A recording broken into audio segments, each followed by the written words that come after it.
Welcome back to Fast Market, everyone. Kevin Hinks back here for the second segment of our show with Nick Theodorakis, who's agreed to stick around. Now I want to bring in the co-founder of LikeFolio.com, Mr. Landon Swan. He's doing back-to-back duties on 2 days in a row. That's always a good thing. Landon, welcome to the show. This is a good little segment that we have here because we're talking about an online retailer of pet supplies, an enormous market that you know about. Chewy has earnings today after the bell. Landon, this stock has gotten pummeled lately. Tell us why and tell us your views on what you see going on here in Chewy.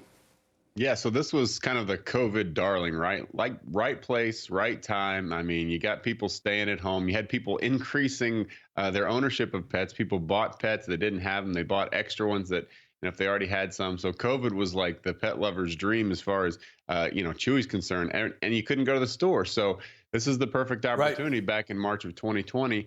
And their shares took off. I mean, they were twice as high as they were now. So basically the shares are 50% off if you want to look at them that way.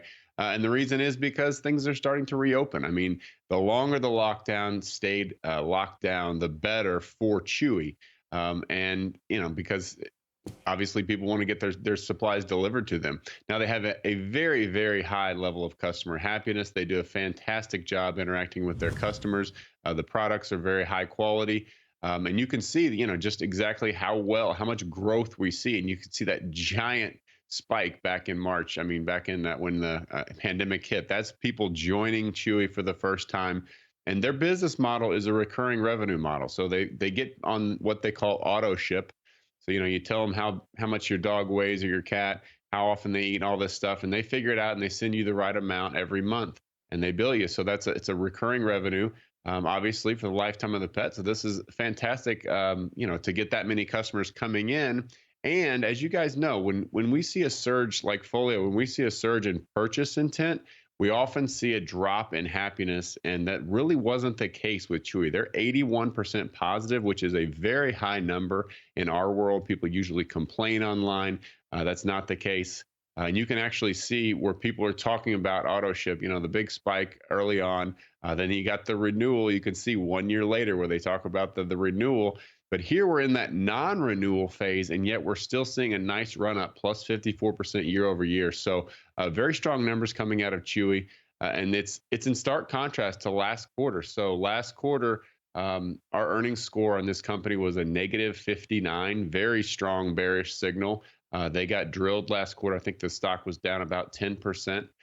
This quarter, we're showing a plus 44. So things are completely flipping for this company. And if you guys don't know how that works, it's really based on the acceleration in the data versus what you would have expected. In other words, our data tries to predict the trajectory that analysts most likely expect, and then what is the difference between that and what we're actually seeing. So that's how we were able to get it correct last quarter, and this quarter, that's why it's coming in at a plus 44. So things are looking up for Chewy. And, you could argue the shares are 50% off from highs. So they're a little bit low right now compared to where they were.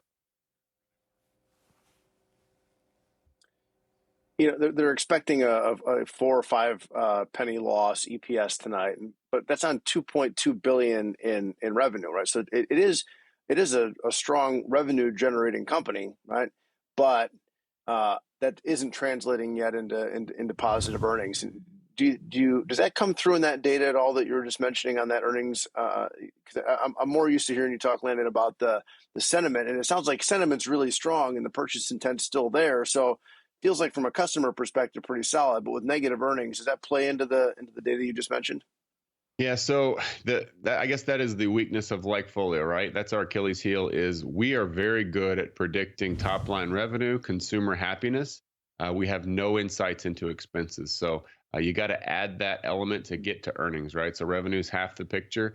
And then if you look at consumer happiness, that is sort of like future revenue. So no, we've got a very good insight into top line revenue and future top line revenue, but nothing on expenses. So we think they're doing very well there, especially when you compare to how the trajectory was going. If you look at, obviously I talked about the cancellation, the recurring revenue model. Cancellations are very important. We saw a peak in cancellations in March of this year. Makes sense because it was, 1 year after everyone signed up. And now we're seeing a very low, we're -8% on the year-over-year basis on cancellations, which is good. You want that number to be down, while you've got Autoship mentions at plus 50% year-over-year. So more people are signing up, less people are canceling. So this is a very strong signal for future revenue. Yeah, Landon, they mentioned in their last quarter's conference call that wages, benefits, hiring incentives were all higher. At the same time, they were experiencing supply chain problems and some of their products. So it was paying people higher and not getting all their products. It was kind of a perfect storm of problems. Now, it sounds like things are getting significantly better. The net sales per active customer, that's a big metric for them, is up 13.5%. Their customer base is growing. Their spending per on pets is growing. So there's a lot of good things going on here. This company continues incredible growth. So there is some problems, but as long as those expenses, and here's my question, Landon, and this is, I think, the key to Chewy's earnings. Petco came out with earnings and said in their conference call they were able to pass on the higher cost to the consumer and it wasn't hurting them. If Chewy can say that, is that another big positive catalyst for this stock if they're not getting dinged with higher prices and can pass them on? Because people spend money on their pets and they don't pinch pennies when it comes to their pets. Matter of fact, they overspend on the pet. I can show you a furry little thing sitting about 100 feet from me that is spoiled to death from my kids, Landon. So what are you seeing about Petco's earnings, and maybe that's a catalyst for Chewy? Yeah, that's a good point. People love to spend on their pets, but I will also say they like to choose to spend money on their pets and feel like they're giving their pet, as opposed to the company saying, "Hey, we're going to charge you more for what you were already buying." I think that would maybe play in on the positivity a little bit. And Chewy's actually demonstrated, at least in the earnings calls, that they're very defensive of that 81% positive, right? I mean, they don't have that number specifically, but they're very defensive of that consumer happiness. That is a huge part of their business. I mean, they will send, we've got an employee here that's got a Christmas card from them. I know that when you lose a pet, they send you flowers. I mean, they are all over it. They do a fantastic job. And they've actually talked about the out of stock, the supply chain stuff. They don't want to do a promotion because they don't want to do promotions to get new customers coming in, because they're fearful of the out of stock issue coming up, because you don't want to bring somebody in and promise them the world and then say, actually, we can't get you that. So they want to keep that level of happiness very high. And if you look at people talking about out of stock mentions in relation to Chewy specifically, they're actually up. Those mentions are up 260% year over year. So it is a big concern for the company, the supply chain. And so it limits their ability to continue to bring in customers at those high levels. So my guess is they may be hesitant to pass on those costs, because then they're going to be playing with that consumer happiness, which is their absolute most strongest asset right now. So they're in a kind of a little bit of a pickle, I would say, because you gotta obviously defend your margins, but you also have this huge asset of a very happy customer base that you don't want to mess with. So I think they're in a tough spot. Revenue is there. We see that as, we see the revenue, we see the happiness, but all the other stuff is a big question mark.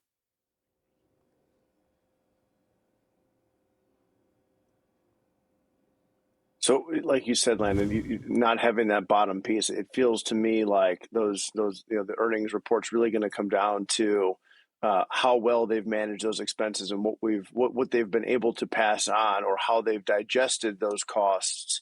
That clearly are higher. Right? They're higher in every industry around the world. So, what do you think in terms of price sensitivity? Right? You guys just talked about. I don't have a pet right now, but you just talked about kind of the ability or the want and desire for these clients to spend, excess on their pets. What do you think the price sensitivity is? Do you have any insights on how, if prices go up here, they jump to Petco or vice versa?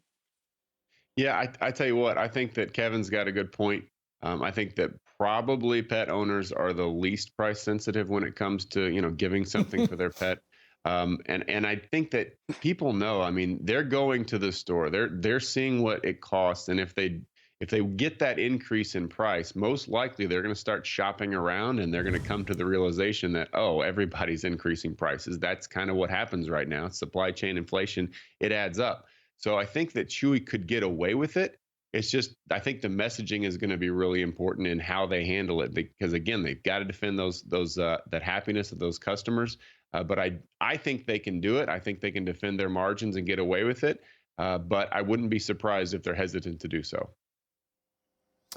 Landon, I love when LikeFolio comes on and gives us information that could be a tone changer for a stock. It might not be, but it could be a tone changer. And your flip from negative 59 to positive 44 is a really fascinating statistic that we're going to look at and talk about. Landon Swan, co-founder of LikeFolio.com, thank you so much for coming on. We'll put this theory to the test here in one moment. Have a great day, Landon. All right, Nick.